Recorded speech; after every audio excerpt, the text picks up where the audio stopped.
راہ حق، اللہ کا راستہ، صراط مستقیم، قرآن اور سنت کا طریقہ، طریق نجات، اس سے ہٹانے والی بہت سی چیزیں انسان کو اس کی اپنی زندگی میں پیش آتی رہتی ہیں۔ اگر اس نے سیدھے راستے میں رکاوٹ ڈالنے والی چیزوں کی طرف متوجہ اپنے آپ کو کیا تو آہستہ آہستہ سیدھے راستے سے ہٹ جائے گا، اور وہ بہت سی چیزیں ہیں جس کے لیے دو لفظ عام طور پر استعمال کیے جاتے ہیں۔ ایک کو شہوات کہتے ہیں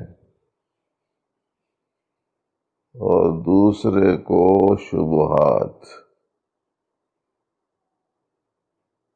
یعنی ایک چیز نفسانی خواہشات ہیں اور دوسری چیز اللہ رسول کی باتوں میں شک شبہ پیدا کرنے والی چیزیں،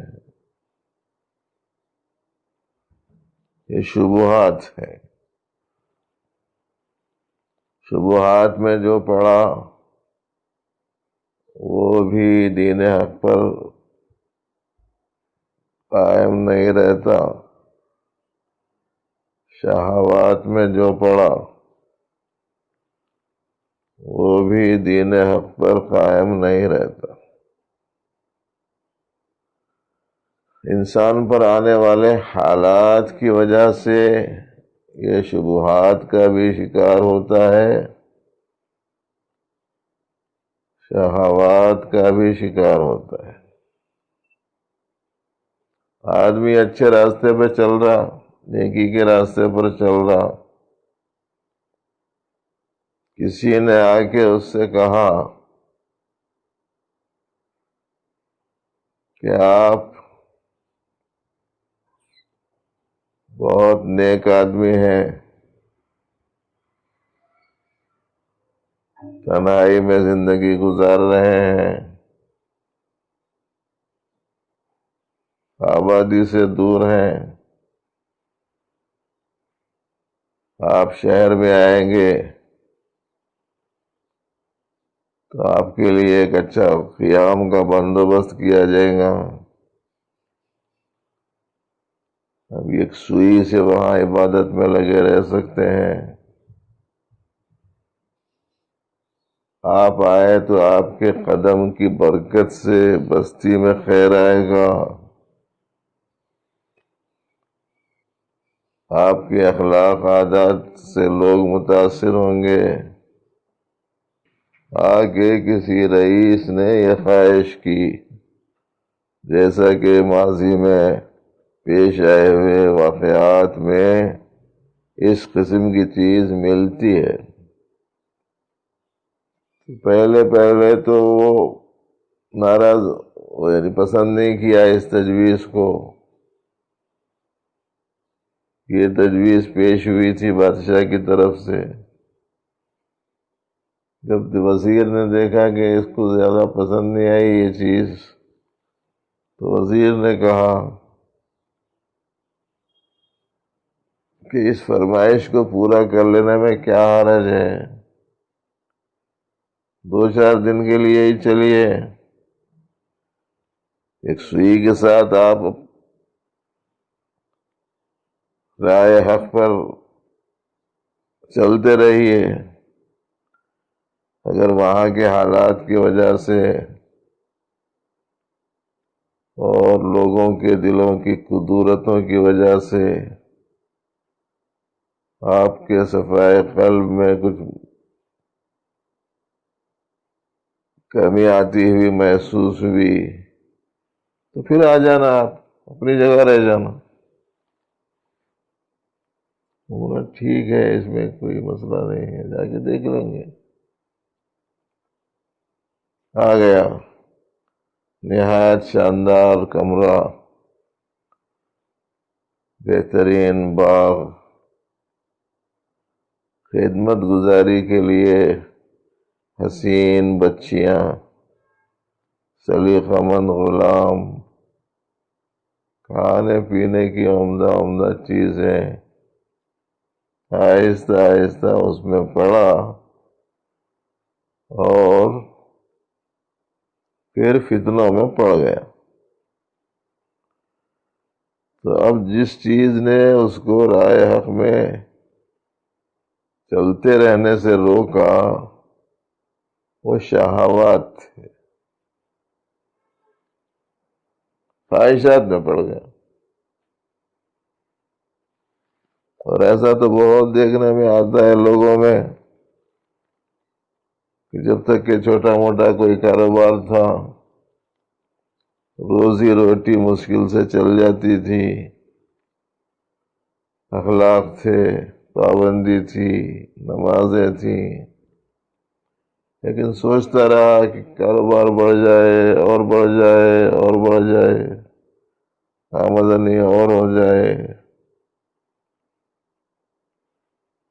جب اچھی خاصی دنیاوی حالت درست ہو گئی تو عیش میں پڑ گیا، اب اخلاق بھی گئے، پابندی بھی گئی، نمازوں میں کوتاہی بھی شروع ہو گئی۔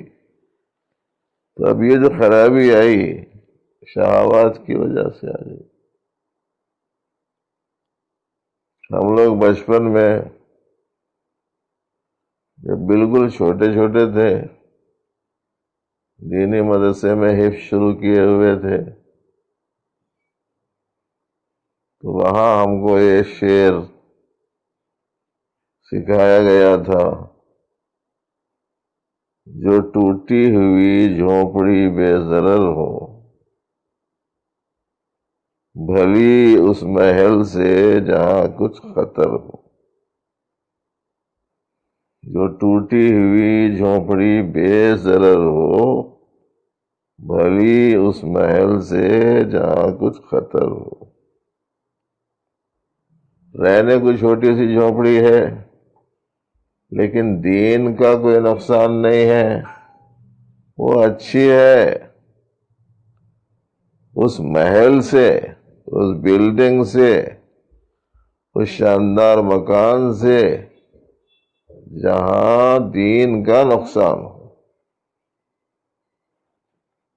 غریب رہنے تک اچھا تھا، امیر بن گیا خراب ہو گیا، تو غریب ہی اچھا تھا۔ پبلک کی نگاہوں میں امیر اچھا، مالک کی نگاہ میں غریب اچھا، مالک حقیقی۔ تو رکاوٹوں میں شہوات، اور یہ بھی ایک قسم کے نہیں رہتے، ہزارہ قسم کی شہوات ہوتی ہے۔ خواہشیں، شہوات بولے تو مال کی خواہش، عزت کی خواہش، شہرت کی خواہش، جائیدادوں کی خواہش، دکانوں مکانوں کی خواہش، کاروبار اور اقتدار، منصب، عہدہ، کرسی، یہ خواہشیں آدمی کو سیدھے راستے سے ہٹا دیتی ہیں۔ اسی لیے قرآن شریف میں آیا ہے، خواہش کی پیروی مت کرو، یہ تم کو اللہ کے راستے سے ہٹا دے۔ لا تتبع الہوا، نفسانی خواہش کی پیروی مت کرو، فیضلک عن سبیل اللہ، یہ چیز تم کو اللہ کے راستے سے ہٹا دے گی۔ اسی لیے کہتے ہیں کہ بھئی دنیا میں ضرورت تو پوری کر لو، چاہت کا پیچھا چھوڑ دو۔ اور جب آدمی شہوات میں پڑ جاتا ہے تو وہ خواہشوں کو پورا کرنے کے لیے جو کرنا پڑے وہ کرنا شروع کر دیتا ہے۔ جھوٹ بولنا پڑے، دھوکہ دینا پڑے، گالی گلوچ کرنا پڑے، دوسروں کا حق مارنا پڑے، ظلم و ستم کرنا پڑے، بروں کے ساتھ رہنا پڑے، اس لیے کہ خواہشوں کو پورا کرنے کے یہ ذرائع ہیں۔ صحیح بول کے بیچے گا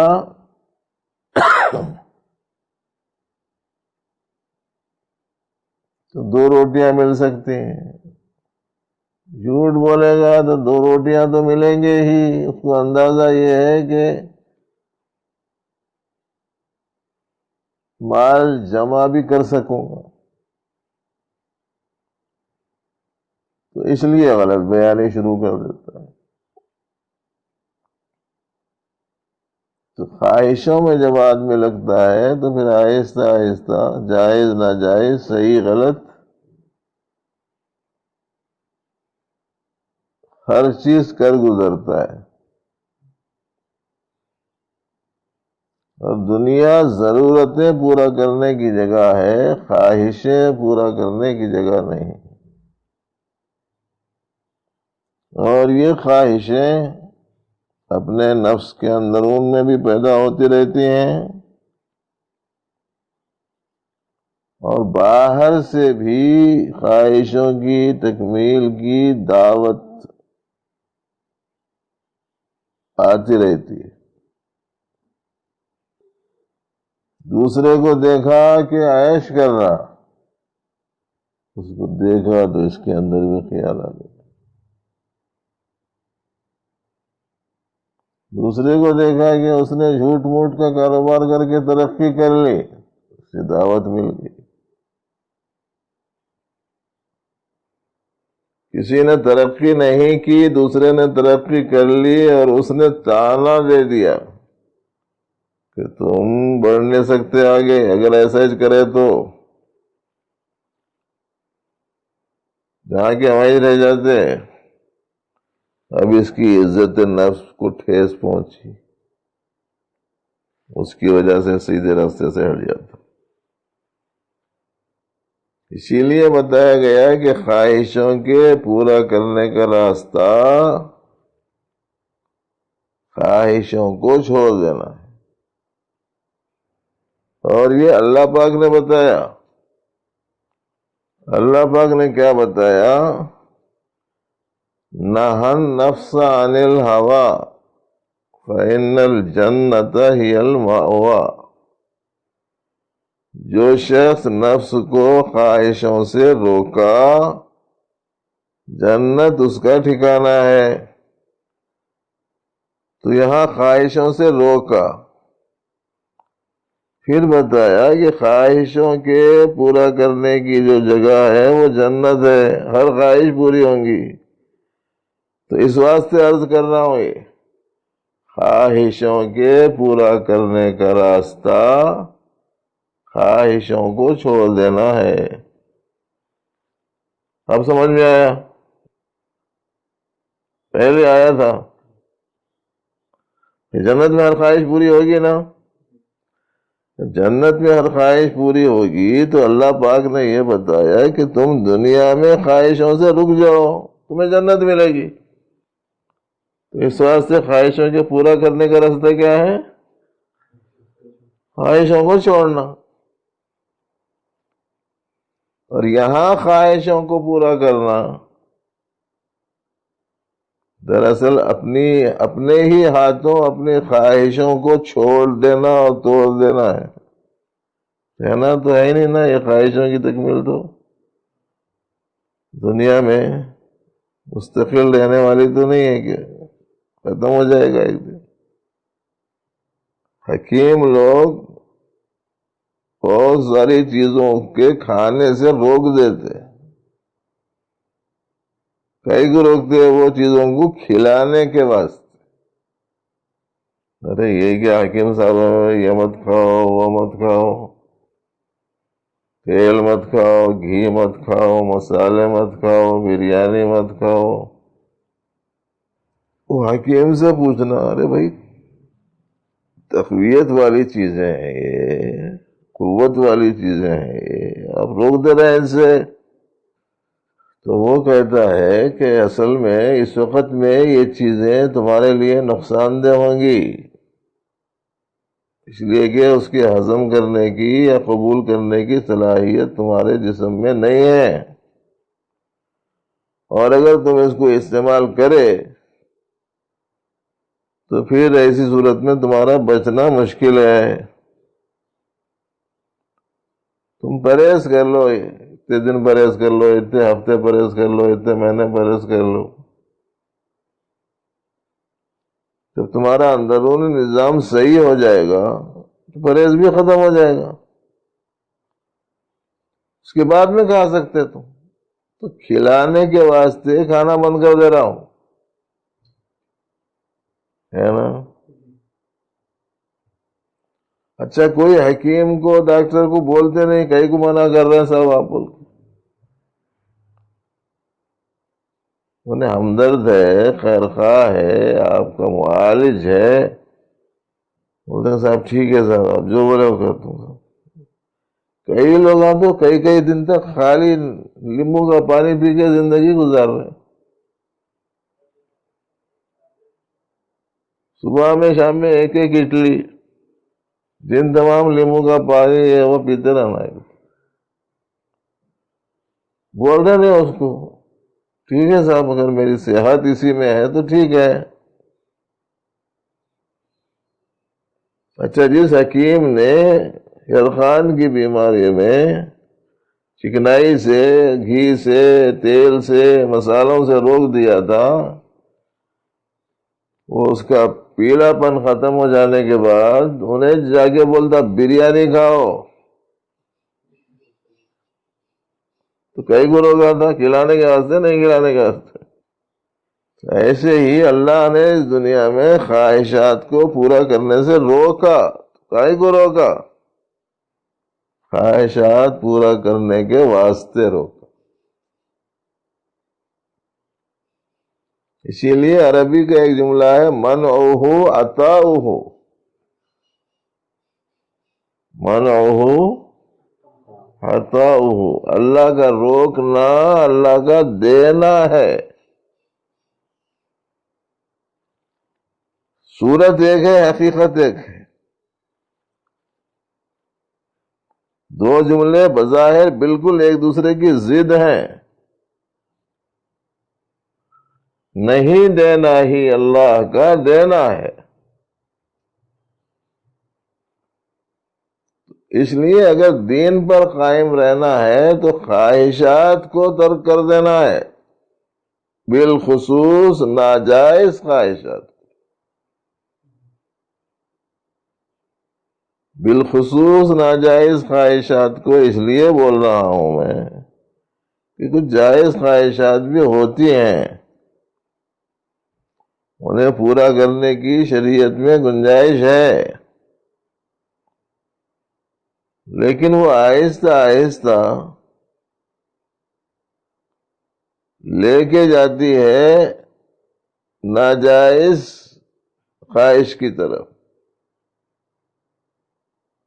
جیسے آپ دیکھیں کہ آج کل بعض نوجوان کھانسی وانسی ہو گئی تو دوا میں ان کو ایک شربت لکھتا ہے ڈاکٹر، وہ شربت میں الکوہل وغیرہ رہتا،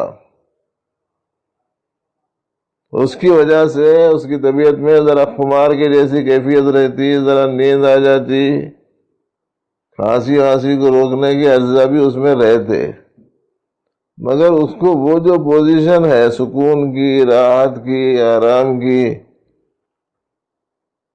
وہ پیتا رہا بیماری رہنے تک۔ اب اس کے بعد میں بیماری تو چلی گئی، لیکن کوئی دوسرا ٹینشن آ گیا، اب ان بولا ہم نیند نہیں آ رہی، پریشانی ہو رہی، کیا کروں؟ وہ جا کے وہ باٹل میڈیکل سے لا کے پوری پیلا، لیکن دوسری باٹل تو آسانی سے ملتی نہیں، وہ باٹل بیماری کے عنوان پہ مل جاتی، وہ پی رہیں گے تو بہت سارے اس لیے کہ اس میں ایک قسم کا خمار ہے، ایک قسم کی نیند ہے، گویا آہستہ آہستہ نشے کی عادت ہو گئی۔ تو پہلے ایک جائز صورت میں تھی، آہستہ آہستہ یہ جائز چیز کدھر لے گئی؟ ناجائز چیز کی طرف لے گئی۔ تو کھانسی کی ٹانک پینا جائز بھی ہے، ناجائز بھی ہے۔ ایسا کیسا ہو سکتا ہے بولے تو سمجھ میں آ رہا ہوگا۔ اچھا، کوئی دوسرے تان تشنی بھی نہیں کریں گے اس میں، شراب پیا، سیندی پیا، وسکی، گسکی، ٹھسکی، کیا کیا رہتا ہو، وہ پیا بول کے بھی نہیں بول سکتے کوئی۔ تو اس لیے عرض کیا کہ خواہشات جو جائز ہوں اس پہ بھی تھوڑا بہت کنٹرول رہنا، اور بالخصوص ناجائز جو خواہشات ہیں وہ تو پورا کرنا ہے ہی نہیں، سیدھے راستے سے ہٹانے کا سبب ہے یہ چیزیں۔ اب اللہ جل شانہ ہی شفا دیتے ہیں، یہ عقیدہ ہے۔ دوا کرے فائدہ نہیں ہوا، دعا کرے قبول ہوتی ہوئی نہیں دکھی، قبول ہوتی ہوئی نہیں دکھی، اس لیے بول رہا ہوں کہ دعا قبول ہوتی ہی ہے، لیکن اس کا نتیجہ ہم جب چاہیں تب نہیں ظاہر ہوتا، اللہ جب چاہے تب ظاہر ہوتا ہے۔ تو دعا کیا قبول ہوتی دکھائی نہیں دی، دوا استعمال کی فائدہ نہیں ہوا، کسی نے آ کے کہہ دیا کہ فلاں فلاں جگہ جا کے اگر تم یہ حرکتاں کرے، کہیں ماتھا ٹیک دیے، کہیں پھیرے مار لیے، تو ایسی صورت میں فلانا ایسا ہوا تھا، انہیں گیا تھا تو اس کو فائدہ ہوا، انہیں گیا تھا تو اس کو فائدہ ہوا۔ تو اللہ ہی شفا دیتے ہیں کا جو عقیدہ تھا اس میں آ گئی کمزوری، ارے میں اللہ سے مانگ رہا ہوں تو میرے کو شفا نہیں ہوئی، انہیں وہاں گیا تھا تو اس کو فائدہ ہو گیا کرتے، اس کا مطلب یہ ہوا کہ وہاں سے فائدہ ہوتا ہے۔ تو آ گیا شبہ، جب شبہ آیا تو سیدھے راستے سے ہٹا۔ تو شہوات اور شبہات یہ رکاوٹ بنتے ہیں، اور اسلام سے ہٹانے کے لیے لوگوں کو شبہات میں مبتلا کرنے کے لیے اس زمانے میں باطل نظریات بہت زیادہ پھیلائے جا رہے ہیں، اس کی وجہ سے لوگ شبہ میں پڑ رہے ہیں، بھئی ہمارے ساتھ حق ہے تو پھر ہمارے حالات ایسے کہہ کے واسطے ہیں، وہ لوگ باطل پہ ہیں تو ان کے حالات تو ہمارے سے اچھے ہیں، تو پھر ایسی صورت میں ہم لوگ واقعتاً حق پہ ہیں کہ نہیں ہیں؟ شبہ آ گیا۔ ہم لوگ تو نمازاں پڑھتے، وہ لوگ تو نمازاں نہیں پڑھتے، تو پھر ایسی صورت میں وہ لوگ مزے میں ہیں، ہم لوگ پریشانی میں ہیں۔ ان کا اس نقطہ نظر صحیح ہے کیا؟ شبہ آ گیا. اپنے پاس ہیں مشکلات ہیں، ان کے پاس میں آسانیاں ہیں، تو پھر آسانیوں کو اپنا کہ میں بھی اچھا کیوں نہ رہوں، یا مشکلوں میں کیوں پڑا رہوں، اس واسطے چھوڑ دیتے سیدھا راستہ. قرآن اور سنت کی ہر بات شک اور شبہ سے بالا تر ہے. شبہ نہیں اللہ رسول کی باتوں میں. نہیں دکھ رہا اپنے کو تو اپنے کو نہیں دکھنا یہ دلیل نہیں بن سکتا. کبھی کبھی دکھتا کچھ ہے، ہوتا کچھ ہے. جسم کے اندرون میں خرابی پیدا ہوئی، آہستہ آہستہ جسم میں موٹاپا شروع ہو گیا، پھولنے لگا آہستہ آہستہ، ہاتھ پاؤں چہرہ پیٹ پیٹھ. اس کو دیکھ کے کوسے جم کو جا رہا، کوسی گرنے کا آٹا کھا رہا، غذا میں کیا کیا لے رہا، زبردست ہو گیا. دیکھو موٹا تازہ تگڑا. ہمارے کو کیا دکھ رہا، انہیں صحت مند ہو گیا، موٹا تازہ فرما ہو گیا. حکیم کے پاس لے کے گئے، لے جانے والا دبلا، اس کو لے گیا موٹا تازہ. حکیم دیکھ کے بولتا ان کا یہ موٹاپا صحت نہیں بیماری ہے، اچھائی نہیں خرابی ہے. ہمارے کو دکھ رہا کچھ ہے کچھ.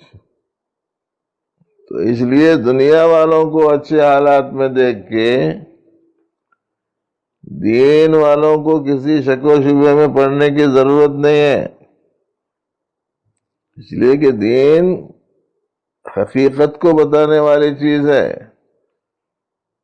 باقی دنیا کی چیزیں یہ سب دھوکہ ہے، دھوکہ، متاع الغرور، دھوکے کا سامان ہے. اسی لیے اگر دعائیں مانگیں قبول ہوتی دکھائی نہ دیں تو کسی شک و شبہ میں پڑنے کے بجائے اپنی کوتاہیوں کی طرف توجہ کرنی چاہیے. میں نے صحیح نہیں مانگا ہوگا، میں نے آداب کی رعایت نہیں کی ہوگی،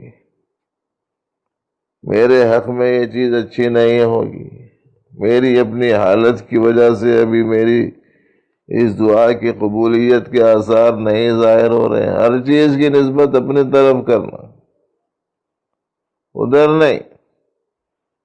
کوئی حکمت ہوگی، کوئی مصلحت ہوگی. کتنے ہی لوگوں کو بچہ سمجھ کے چھوڑ دیا دشمنا، وہی بعد میں بڑے ہونے کے بعد میں مسئلہ بن گیا ان لوگوں کے واسطے. تو سمجھے کچھ ہوا کچھ.